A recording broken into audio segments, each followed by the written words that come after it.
In order to create checkmate, you have to checkmate, said the Buddhist priest.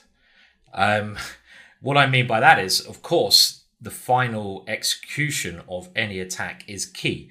And when you're starting an attack, it's often very useful to know what you're aiming to achieve, what patterns of pieces, what typical positions and relationships between pieces work well together. And experience will generally tell you this.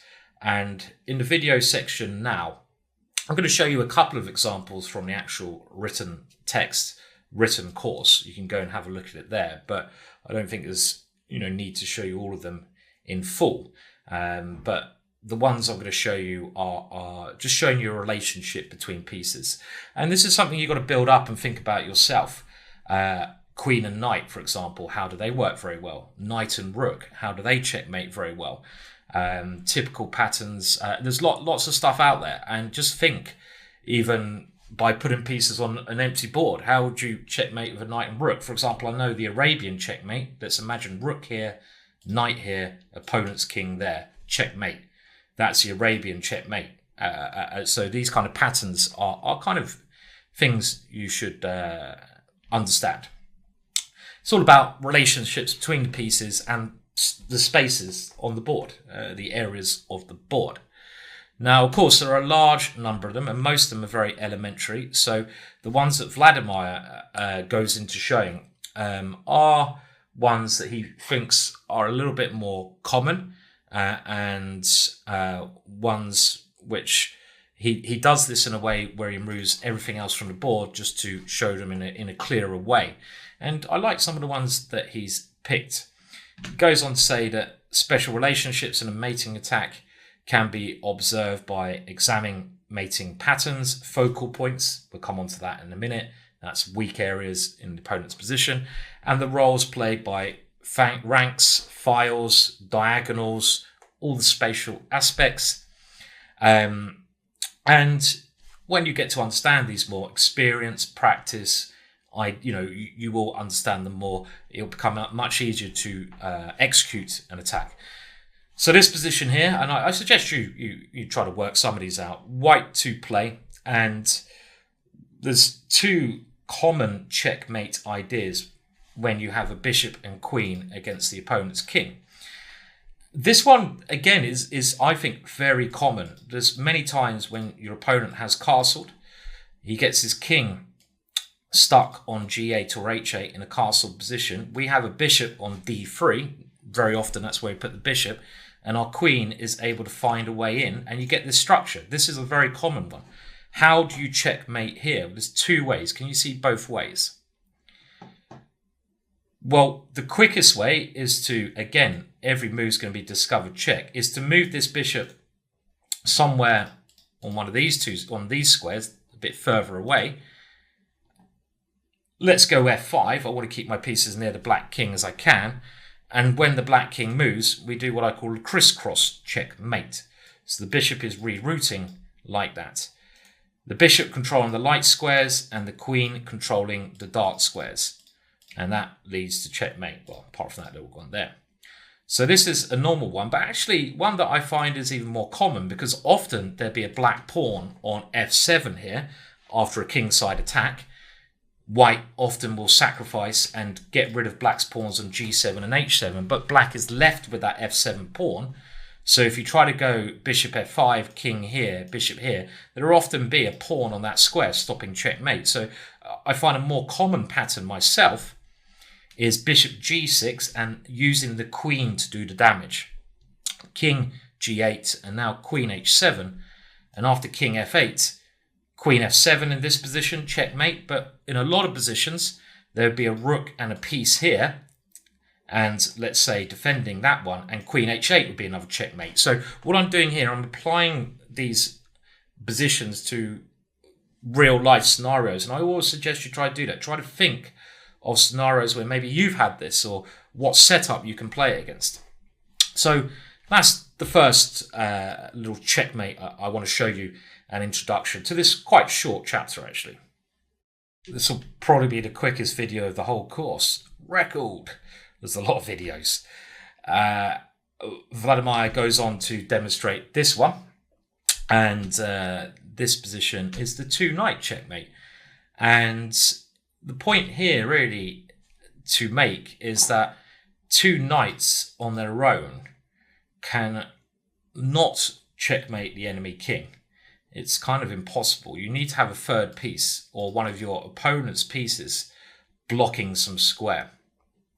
Generally, the 2 knights on their own can't. So they need help, the 2 knights. But this is a demonstration of their power at short range. I would say short range positions. Short range pieces. So when you're bringing the knight into the attack, how can we think this position is good in practical sense? They take a lot longer to get near to your opponent's king. Let's just think, if the opponent's king's there, our knight will take 4 moves, while the bishop can take simply 1 or 2 moves to come straight in. So they take a lot longer to get there. They're short range attackers, so you need to get them right up close to your opponent's king. They're very tricky guys, the knights, and they're kind of more creepers. The bishops are more flyers, the knights are creepers. But in the right situation, they can cause a lot of damage, but they will need some support in order to create a checkmate position. So to be used carefully, but still very powerful pieces.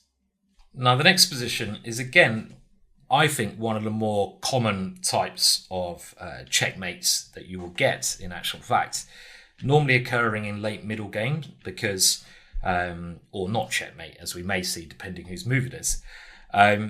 And when I say late middle game, why is this not early middle game? Because it involves the rooks. Now, rooks are late starters, late bloomers in life, like the ugly duckling, which becomes a beautiful swan. It takes a long time, generally, for the rooks to get in the game. We will and have looked at other cases where this is not true. All rules in chess can be broken. Maybe not checkmate or stalemate. You know what I mean. All general rules can be broken. But because they start in the corner and the pawns are in the way and they can't jump over them and things like this, it's late middle game where they become very powerful end game.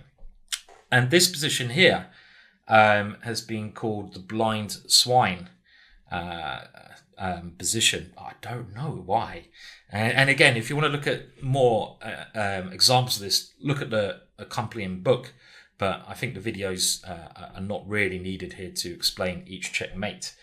And the point here is, if it's white to move, this rook acts extremely well for white, as in it blocks black's king, and we can checkmate here. Let's use some visualization, a technique you're going to have to learn to improve if you want to be a good chess player.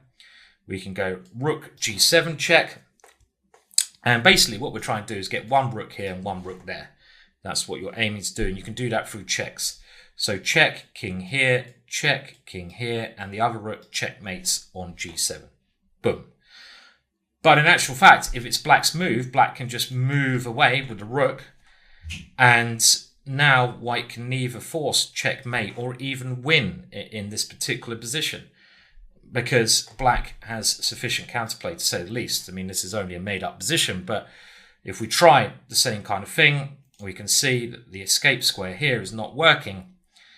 And if we try to go rook b7 to threaten checkmate, the king just comes back to ask the question to white's rook. This depends on the distribution of other pieces in a real game. If there's a light square bishop here, checkmate. If there's a pawn here, checkmate, defending the rook. But this is the basic concept of this pattern here. And it's worth remembering these kind of things. It was, I believe, Garry Kasparov, or I know this from a match he had against Nigel Short, not the main World Championship match, but another one. And I remember looking at one of the games there, and one of them annotated that normally 2 rooks on a 7th is actually on a 7th where they can create threats, often worth a piece. That's how strong they can be, but they can't win on their own. In this situation, they can't do the job on their own. I mean, that is if black has other ideas. They can't force checkmate unless black helps them. They are strong, but they can't force it. Common little pattern nevertheless saying that. And now to finish off this short chapter, a beautiful game. I really like this game, one of my favourite games, and this has been called the Max Lang checkmate. Max Lang with the black pieces against Anderson with the white pieces. A lovely attacking play from black here, not entirely sound, but the checkmate is something quite special.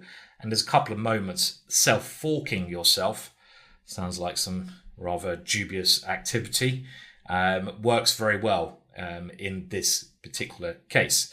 We're taking the side of the winner, the black side, and the game started with a open Ruy Lopez, but now black played a very rare move, the so-called bird continuation, knight d4.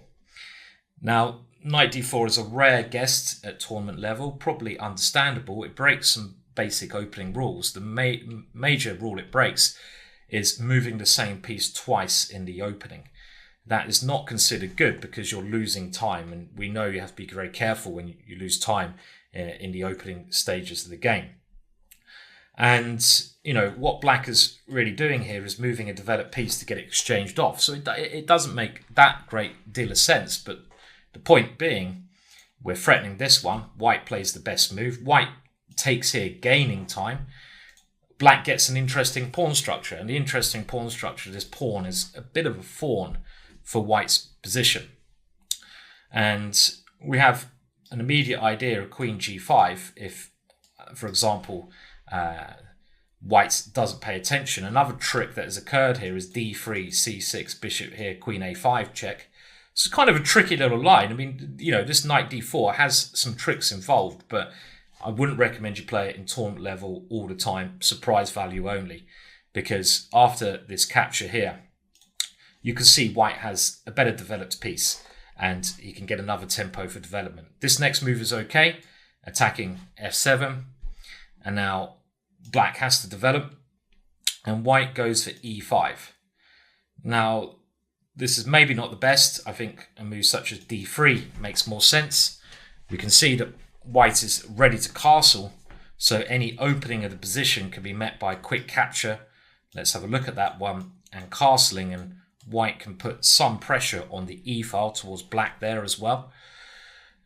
The move e5, as tempting as it seems, is met by a very standard counter-attacking move. And let's remember, throughout this course, one thing I've realized is that the counter-attacks, rather than moving the piece that's tacked away, if you can counter-strike, it nearly always works better.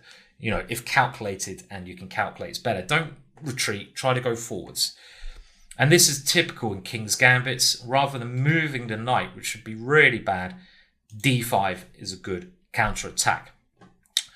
White now moved his bishop back, and now this self-forking. Bishop g4, f3, an amazing concept, knight to e4. And this is one of the reasons I love this game. I love these weird concepts where you do something against the rules. And, you know, in order to break the rules, you must know the rules first. And that's why this course is here. The point being that you can't take on e4 because of the queen, and you can't take on g4 because of this standard idea. The queen wants to come into f2, and if you block it, this standard follow-up. Knight and queen attacking, lovely combination of pieces. They work very well together, and this position is very, very good for black. So white castled, and now another lovely move, d3. And I love this. Black goes forwards, forwards, forwards. He doesn't play backwards, I don't think. Any backwards moves at any point. Does he play any sideways moves? Let's just check. I'm not sure if he goes back at all. No, he doesn't. Every move that black plays is forward, starting from this knight d4 move. I love it. This is a very nice idea because he's trying to get another piece into the attack, and the dart squares are looking a little bit weak around white's position. We're also trying to stop white from playing d3 and getting his bishop out, and we're not worried about our pieces being sacrificed. White misses a defensive try here, which I think nowadays players would see. White thinks, okay, your play deserves to be punished. I'm going to take on g4. But now the combination of knight, queen, and bishop, and this little guy, is deadly. He should have covered some of these dark squares, stopping queen h4. And the only way to do that would be queen e1, which in actual fact leads to a favourable position for white. After all, you have self-fought and you need to prove some worth for this, but here it's not quite good enough compensation. But luckily for Max Lang, white got greedy, and after bishop c5 check, we now have a version of what is called the Max Lang checkmate pattern. The king has to go here, and now, can you see it? The king is stuck there, but at the moment it's protected. We need to get through to it. How do we do that? We open up the h-file, and now we just need to get something on the h-file. Well, I say something, a queen or a rook, and it's checkmate. Queen g5 is the most forceful way to do this. There's only one way that white can defend. And now actually it's not so clear, but can you see the beautiful move here? The point is, if we check rook h5, but what is black actually really planning to do in this position? h5, always a good move. Don't take my word for that, not always. But in this position, a great move, because if we take the queen, we can see it's going to be checkmate next move. Now, if we go back, you may be thinking, well, why therefore did black not play h5 straight away? It should be now clear that white has another option, and the other option is g5. And he's trying to keep this file closed, and it's not even clear you're better here, to be honest. So you have to blockade that idea and then play h5. And after the only move, pawn takes h5 here, queen takes f5, forced resignation, because there is no decent way to deal with this move of rook takes h5. I think resignation was forced here, maybe after the next move actually, my apologies. Because white did play g4, and only after queen f2 did white now resign, because white can't stop queen h4 check and queen to g1 checkmate. If he tries to bring the queen over to block, he loses control there, and we slip in.